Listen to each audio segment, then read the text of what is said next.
ব্যক্তির লাভ ক্ষতি থেকে শুরু করে রাষ্ট্রের উন্নয়ন সব কিছুর পেছনেই থাকে অর্থনীতির অবদান। সেজন্য দরকার আর্থিক হিসাব নিকাশ আর অর্থনীতির চুলচেরা বিশ্লেষণ। আর এই বিশ্লেষণ নিয়ে ডিবিসি নিউজের সাপ্তাহিক আয়োজন অর্থনীতির সংলাপ। প্রতি শনিবার রাত 10টায় আমরা হাজির হই এই সংলাপে। আর আজ আপনাদের সঙ্গে আছি আমি মোস্তফা মাহবুব। অর্থনীতির সংলাপের আজকের বিষয়, আবারও কি চোখ রাঙাচ্ছে মূল্যস্ফীতি? এই বিষয় নিয়ে আলোচনায় আমাদের সঙ্গে স্টুডিওতে আছেন এসিআই এগ্রি বিজনেসের প্রেসিডেন্ট ডক্টর FH আনসারি, আছেন কৃষি অর্থনীতিবিদ ডক্টর জাহাঙ্গীর আলম এবং আছেন ক্যাবের সাধারণ সম্পাদক অ্যাডভোকেট হুমায়ুন কবির। আপনাদের তিনজনকেই স্বাগত। শুরু করতে চাই অ্যাডভোকেট হুমায়ুন কবির ভূঁইয়া আপনাকে দিয়ে। রমজান মাস বিগত বছরগুলোর তুলনায় যদি বলি, এইবার তো আসলে ভোক্তার ক্ষেত্রে বেশিরভাগ ক্ষেত্রেই বলা চলে স্বস্তি ছিল। আপনাদের অবজারভেশন কি? ধন্যবাদ আপনাকে। সরকারের কতগুলি পদক্ষেপ নেওয়ার কারণে এবং সরকারের যে বিভিন্ন এজেন্সিগুলির মুভমেন্ট ছিল বাজারে, সেই কারণে আমরা বলতে পারি যে বিশেষ কোনো কারসাজি আবার পণ্যের বাজারে হয় নাই, যার জন্য ভোক্তারা কিছুটা হলেও স্বস্তিতে আবার তারা পণ্য ক্রয় করতে পারছে। এজন্য কনজিউমার্স অ্যাসোসিয়েশন অফ বাংলাদেশ ক্যাবের পক্ষ থেকে আমরা বর্তমান অন্তর্বর্তীকালীন সরকারকে ধন্যবাদ জানাই।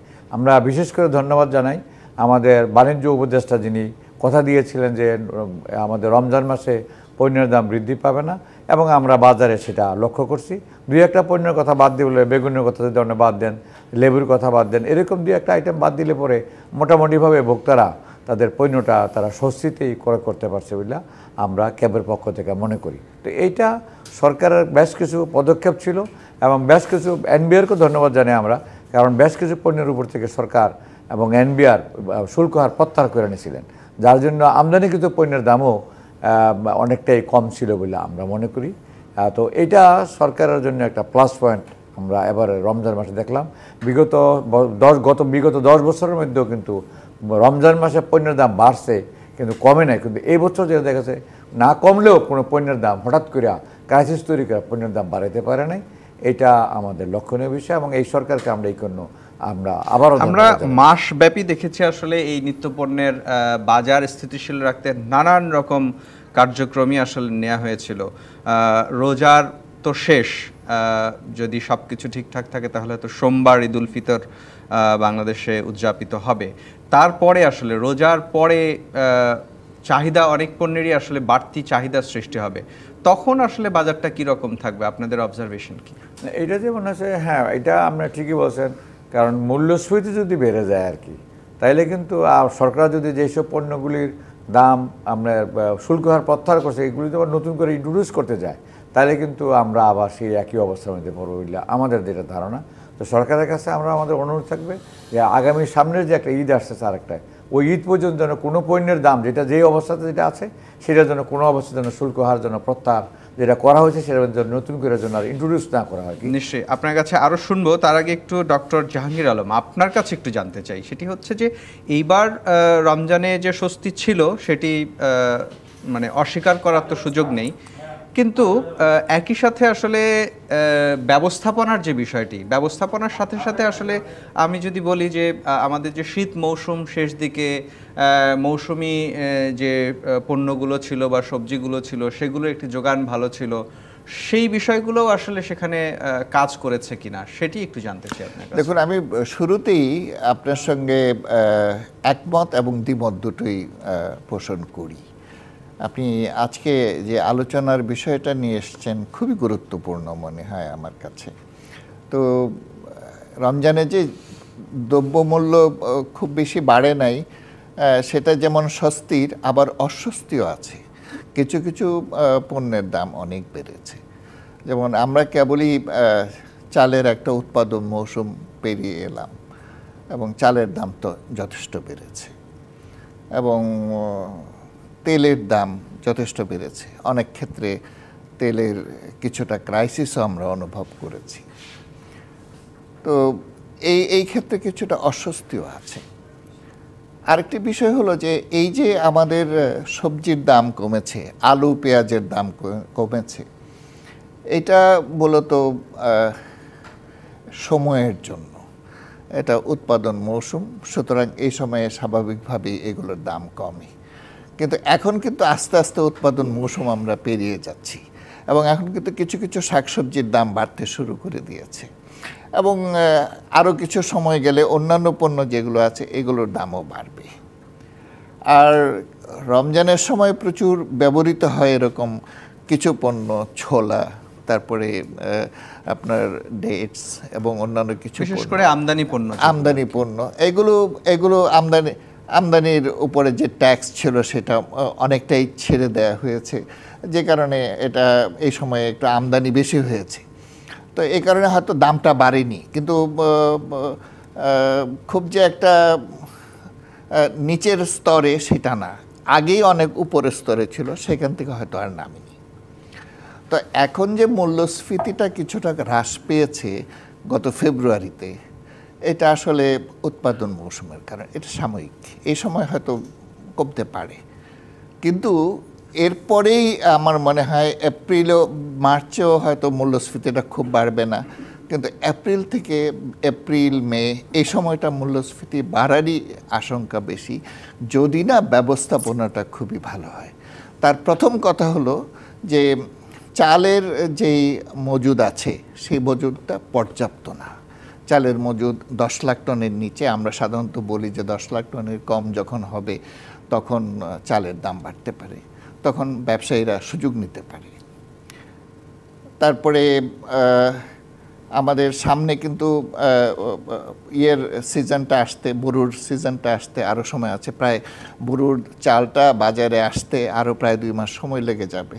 তো এই সময়টা যেহেতু চাল আমদানি করার কথা ছিল প্রায় 16 লাখ টন, সেখানে আমদানি হয়েছে এই পর্যন্ত 7 লাখ টনের মতো, এবং এই ক্ষেত্রে প্রাইভেট সেক্টর খুব বেশি আমদানি করে নাই, যদিও প্রাইভেট সেক্টরের বেশি আমদানি করার কথা ছিল, সেটা প্রায় 3 লাখ টনের মতো আমদানি করেছে।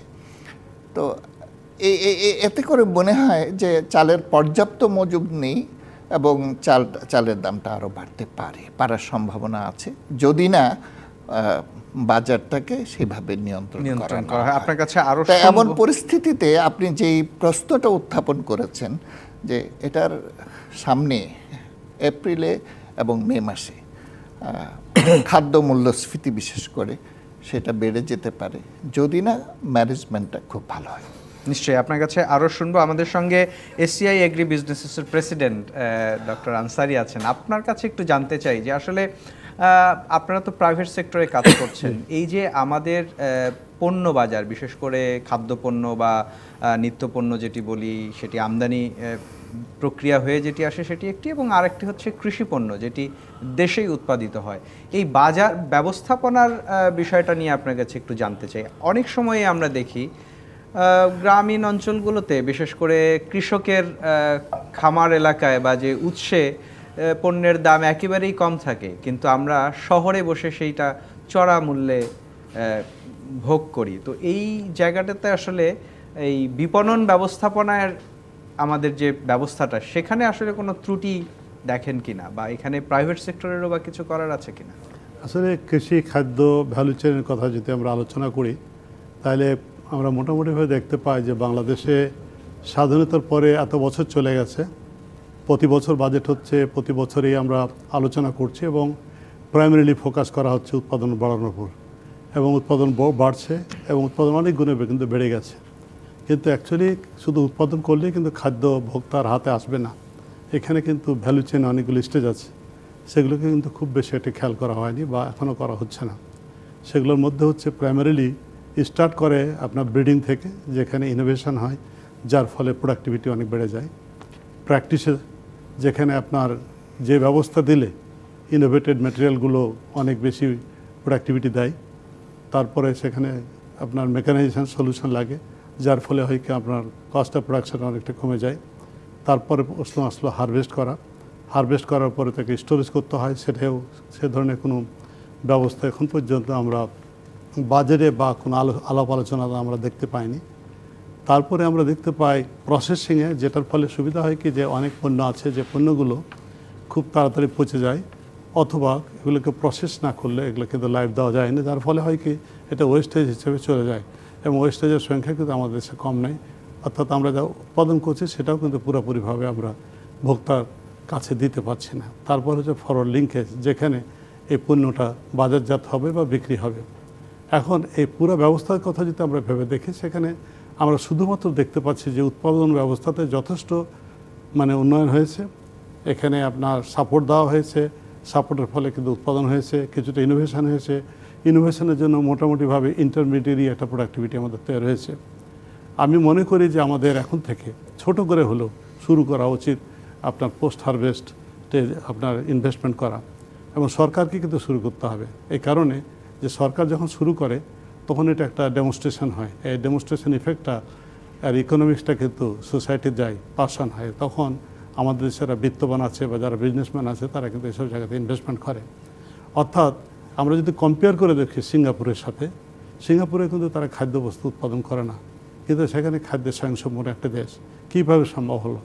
তারা কিন্তু এমনভাবে তাদের ভ্যালু চেনটাকে এস্টাবলিশ করেছে, কোন দেশ থেকে কখন কোন পণ্য পোর্টে আসবে, পোর্ট থেকে আসার পরে কোন ওয়্যারহাউসে যাবে, ওয়্যারহাউস থেকে আসার পরে সেটা কীভাবে প্রসেস হবে, তারপর মার্কেট প্লেসে কীভাবে যাবে, তখন এটা কিন্তু বোঝা যায়। ছোট একটা জিনিস আমি বলি আমাদেরকে, আমাদের মোহাম্মদপুর মার্কেট আছে, সেখানে ছোট ছোট অনেক দোকান আছে। আমরা যদি দোকানগুলোর প্রোডাক্টিভিটির কথা ভাবে দেখি, মাত্র ছোট ছোট কয়েক কেজি পণ্য নিয়ে তারা কিন্তু বসে আছে। তার সাথে 2-3 বেলায় প্রায় 7-8 জন লোক আছে, এদের কস্ট আছে। এরা কিন্তু যেখানে ভাড়া দেয় সেটারও কিন্তু কস্ট আছে। অর্থাৎ কৃষক কিন্তু একটা পণ্য উৎপাদন করলো হয়তো 2 টাকা কেজিতে, এই যখন পরিবেশন করছে তখন কিন্তু এই 2 টাকার কেজি পণ্যটাকে বিক্রি করতে হচ্ছে অনেক টাকা খরচ করে। যার ফলে হচ্ছে কি, আমরা একদিকে দেখতে পাচ্ছি যে কৃষক মূল্য পাচ্ছে না, আরেকদিকে দেখছি যে যারা বিক্রি করছে তারা খুব বেশি প্রফিট না করলেও কিন্তু ভোক্তাকে কিন্তু বেশি দামে কিনতে হচ্ছে, পণ্যের ভোক্তাকে ওভারহেড বাড়তি কস্টে দিতে হচ্ছে। কিন্তু আমি একটি বিষয় জানতে চাই আপনার কাছে, তার মানে আপনি যেটি বলছেন এই যে ভ্যালু চেইন ম্যানেজমেন্টটাকে ভালোভাবে যদি কাজে লাগানো যায়, তাহলে কোনো পণ্য আমার দেশে উৎপাদন না করেও সেটা আসলে আমি একটা নির্ধারিত বা অ্যাফোর্ডেবল প্রাইসে সেটা পেতে পারি। এক্স্যাক্টলি সেটাই হবে। এবং পণ্য কিন্তু মার্কেট প্লেসে বিক্রি হবে, এটা ভালো একটা জায়গা যেখানে অনেকগুলো, যেমন রিটেল চেনগুলো তৈরি হচ্ছে আস্তে আস্তে। এখন বাংলাদেশের রিটেল চেন টোটাল রিটেল বিজনেসের মাত্র 2%, এটা অন্ততপক্ষে 10% লেভেলে যাওয়া উচিত, সেটা কিন্তু হয়নি।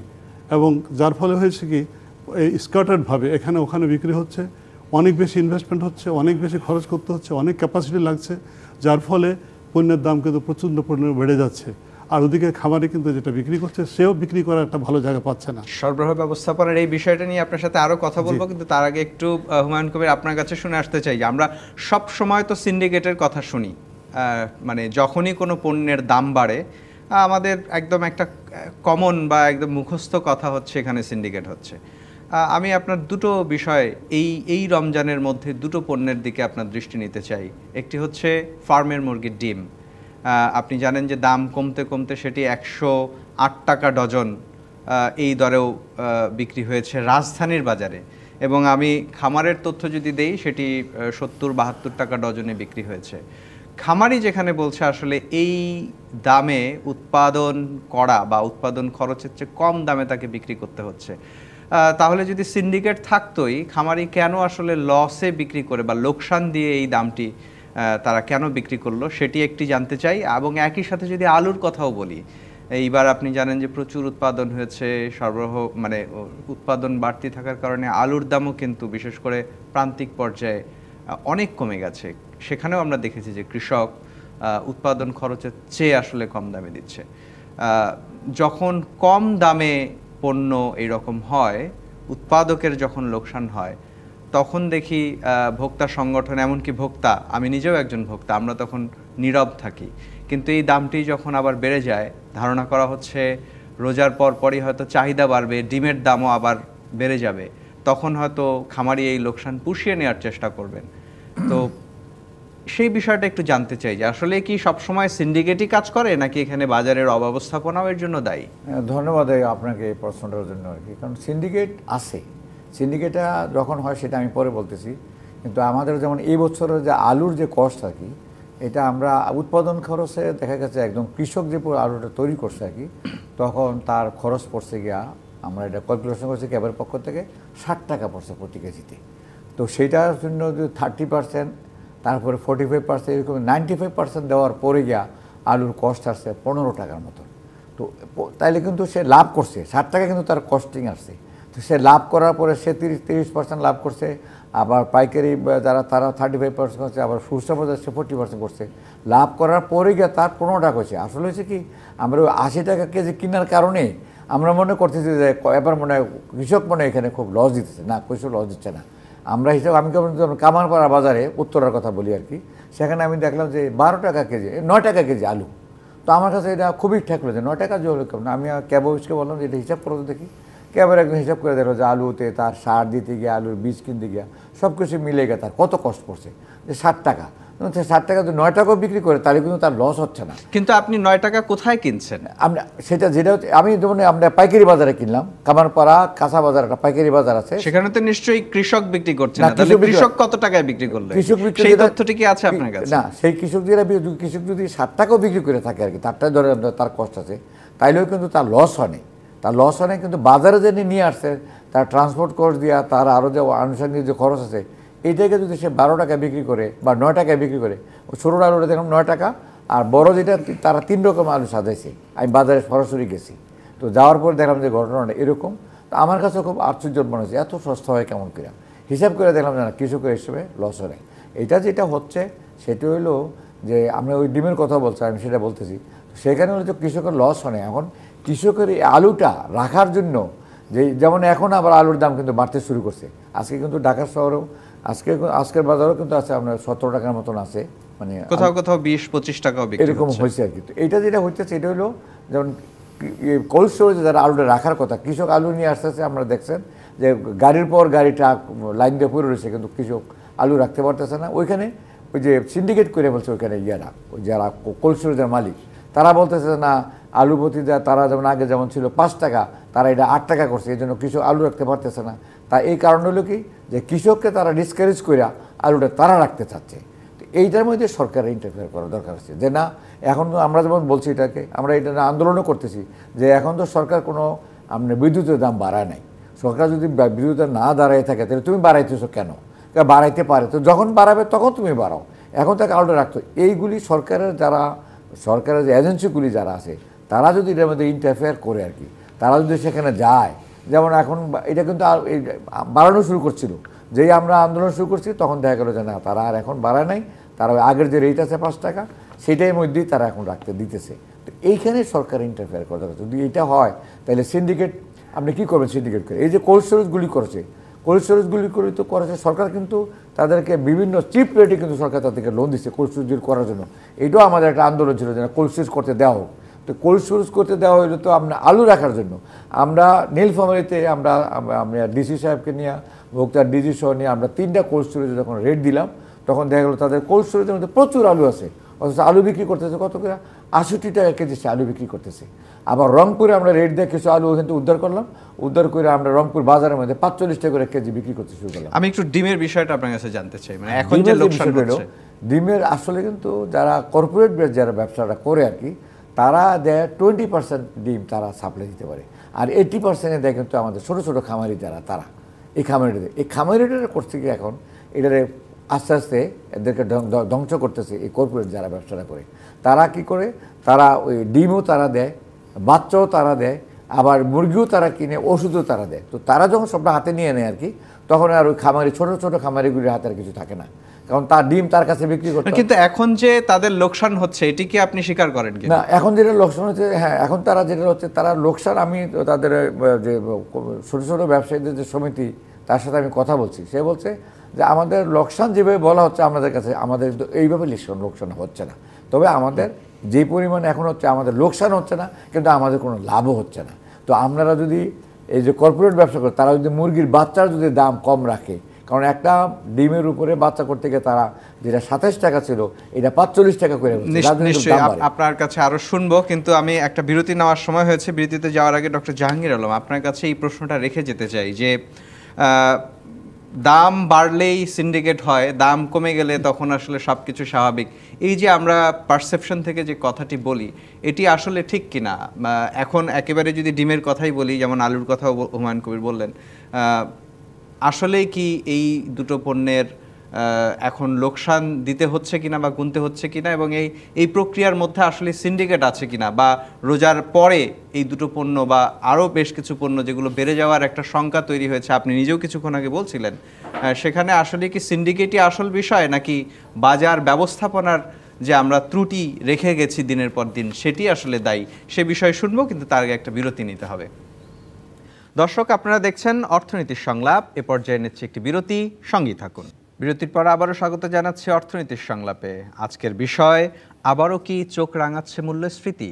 এই বিষয় নিয়েই কথা বলছিলাম। বিরতিতে যাওয়ার আগে ডক্টর জাহাঙ্গীর আলম, আপনার কাছে জানতে চেয়েছিলাম, দাম বাড়লেই সিন্ডিকেট হয়, এই যে একটা ধারণা, আসলে কি শুধু এটি সিন্ডিকেটের কারণেই হয়, নাকি আমাদের সামগ্রিক বাজার ব্যবস্থাপনায় আমরা যেটিকে বলি সাপ্লাই চেইন ম্যানেজমেন্ট না থাকা, এবং একটি পণ্যের উৎপাদক থেকে শুরু করে বা আমদানিকারক থেকে শুরু করে ভোক্তা পর্যন্ত যাওয়ার যে প্রক্রিয়াটি, সেখানে আসলে কোনো স্বচ্ছ প্রক্রিয়া না থাকার কারণেই কি আসলে এই সিন্ডিকেট শব্দটির আশ্রয় বারবার নিতে হয় যখনই বাজার আমাদের নিয়ন্ত্রণে বাইরে চলে যায়? তখন দেখুন, আমরা যখন বাজার ব্যবস্থাপনা নিয়ে যখন আলাপ করি, তখন বলতে পারি যে বাজারটা যদি খুব ভালোভাবে চলে, ম্যানেজমেন্টটা যদি খুবই ভালো হয়, তাহলে হঠাৎ করে দাম বেড়ে যাওয়া, হঠাৎ করে দাম কমে যাওয়া, এটা সম্ভাবনা কম থাকে। আর দাম যখন বাড়ে, সব পণ্যের ক্ষেত্রেই যে সিন্ডিকেট কার্যকর থাকে তা না, কোনো কোনো ক্ষেত্রে থাকে। সিন্ডিকেটটা কি? যখন মার্কেটটা অলিগলি ও পলিস্টিক থাকে, এবং সেখানে যখন কয়েকজন বিক্রেতা যোগ সাজসে মার্কেট প্রাইসটা নির্ধারণ করে, এটা অনেকটা মনোপলিস্টিক প্রফিট তারা গ্রহণ করে, এবং সেখানে সিন্ডিকেটটা দেখা যায় না, কিন্তু অলক্ষ্যে তারা কাজ করে যায়, যেমন তেলের ক্ষেত্রে, ভোজ্য তেলের ক্ষেত্রে। তো এখন বলতে হবে যে আমাদের সবজির ক্ষেত্রে সিন্ডিকেট কাজ করছে কিনা, আমাদের ডিমের ক্ষেত্রে সিন্ডিকেট কাজ করছে কিনা। সবজির ক্ষেত্রে বলতে পারি যে যখন প্রচুর সরবরাহ থাকে তখন সিন্ডিকেট কার্যকর হয় না, যখন সরবরাহ কম থাকে তখন সিন্ডিকেট প্লে করতে পারে। অর্থাৎ মুষ্টিমেয় কিছু ব্যবসায়ী তারা মার্কেটটাকে তাদের মতো করে সাজাতে পারে। ঠিক এখানেই আমার একটি প্রশ্ন, তার মানে হচ্ছে বাজারের যে দুর্বলতাটা বা ব্যবস্থাপনার দুর্বলতাটার সুযোগটাই আসলে সিন্ডিকেটকারীরা নিচ্ছে। সিন্ডিকেটকারী চাইলেই কি আসলে সেই দুর্বলতার পরিবেশ তৈরি করতে পারে কিনা? মানে এটি দুর্বলতা তারা তো করবেই, তারা তো প্রফিট জেনারেট করার জন্য কাজ করে। একটা মুক্ত বাজার অর্থনীতিতে তারা বেশি করে প্রফিট নিতে চাইবে, কিন্তু এখানের মধ্যে এটাকে নিয়ন্ত্রণ করার জন্য তো কর্তৃপক্ষ আছে। তারা যদি ইফেক্টিভলি সেটা নিয়ন্ত্রণ করে, তাহলে আনলিমিটেড প্রফিট নেওয়ার সুযোগ থাকে না। এখন আমি যেটার কথা বলতেছিলাম যে এই যে পণ্য, এখন সবজি, বিশেষ করে আলু, পেঁয়াজ, এগুলোর দাম সাংঘাতিকভাবে কমে গেছে। সিন্ডিকেট কোথায় গেল? তার মানে এখন এত বেশি সরবরাহ, এবার উৎপাদন খুবই ভালো হয়েছে এবং বাজারে এত বেশি সরবরাহ যেখানে সিন্ডিকেট কার্যকর নয়।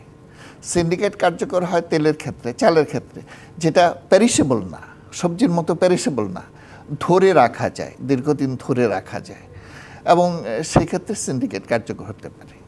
কিন্তু ডিমের ক্ষেত্রে এখন ডিমের সরবরাহ ভালো, কিন্তু ডিমান্ডটা কম, কারণ রোজার মাসে ডিমের ডিমান্ডটা খুব বেশি থাকে না, কাজেই ডিমের দাম কিন্তু কমে গেছে। এখানে কিন্তু সিন্ডিকেট কার্যকর না, কারণ এটা চাহিদা যখন বেশি থাকে অথচ বাজারে সংকট আছে, সরবরাহ সংকট আছে, সেখানে সিন্ডিকেট কার্য করতে পারে, সেখানে মার্কেটটা ব্যবসায়ীরা নিয়ন্ত্রণে নিতে পারে।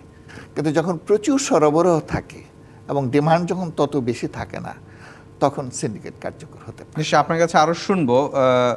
অ্যাডভোকেট হুমায়ুন কবির, আপনার কাছেই আবারও একটু আসতে চাই। বেশ কয়েকটি পণ্য যদি বলি, নতুন বা সামনে গরম মৌসুমের যে সবজির কথাই যদি একটু বলি, সেখানে আমরা দেখছি যে দাম কিন্তু মোটামুটি বলা যায় আকাশ ছোঁয়া, প্রায় 100-120 এইরকম কিন্তু কেজি দরে বিক্রি হচ্ছে। কিন্তু যে বিষয়টি ডক্টর জাহাঙ্গীর আলম বলছিলেন যে রোজায় এই সমস্ত পণ্যের আসলে চাহিদা কিছুটা কমে যায়, রোজার পরে তো এই পণ্যগুলোর চাহিদা আরও বাড়বে, তখন আসলে বাজারের পরিস্থিতি কি দাঁড়াবে? এখন যে স্বস্তির কথা আমরা রোজার মাস জুড়েই বলছিলাম, সেই স্বস্তি কি থাকবে বলে আপনার মনে হয়? না, এটা থাকবে না এই কারণে যে রমজান মাসে কিন্তু সবজির যে ব্যাপারটা আর কি, এটা কিন্তু সবজি মানুষ কম খায়, বিভিন্ন কারণে এই সবজিটা তাদের ব্যবহার কম করা হয় আর কি। ডিম মুরগির ক্ষেত্রেও অনেকটা তাই। ডিমের বেলাও ঠিক একই অবস্থা আর কি, ডিমের বেলাও তাই। কিন্তু আমরা যখন দেখেন যে মুরগির বেলা এখন কিন্তু রমজান মাসে শেষ হয়ে আসছে, ঈদের সময় মানুষ একটু মুরগি বেশি কিনে, যার জন্য মুরগি কিন্তু ব্রয়লার মুরগিতে প্রতি কেজিতে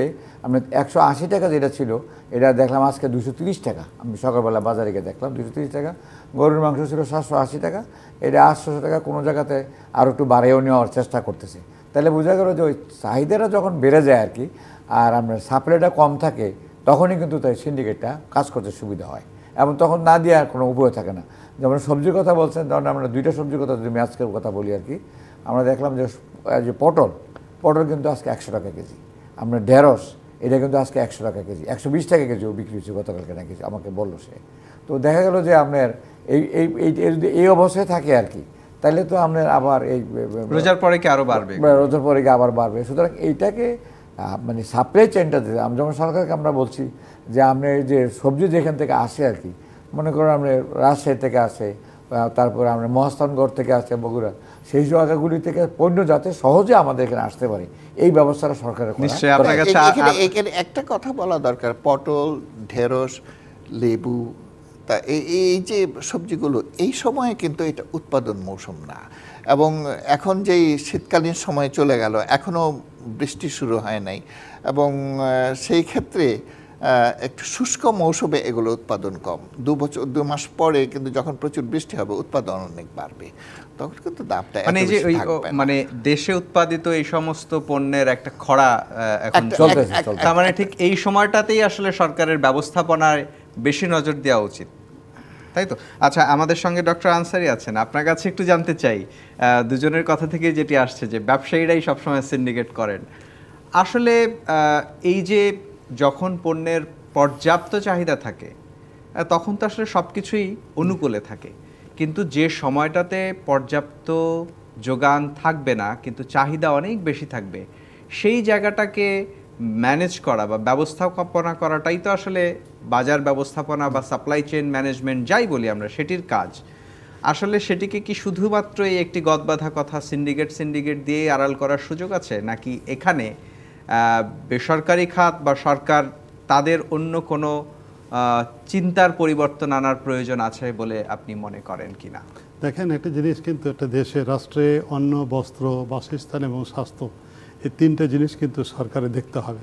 আমাদের দেশের সরকারের সামর্থ্য হয়তো সবটা দেখতে পারবে না, কিন্তু অন্ন অর্থাৎ খাদ্যটা তো দেখা খুবই দরকার।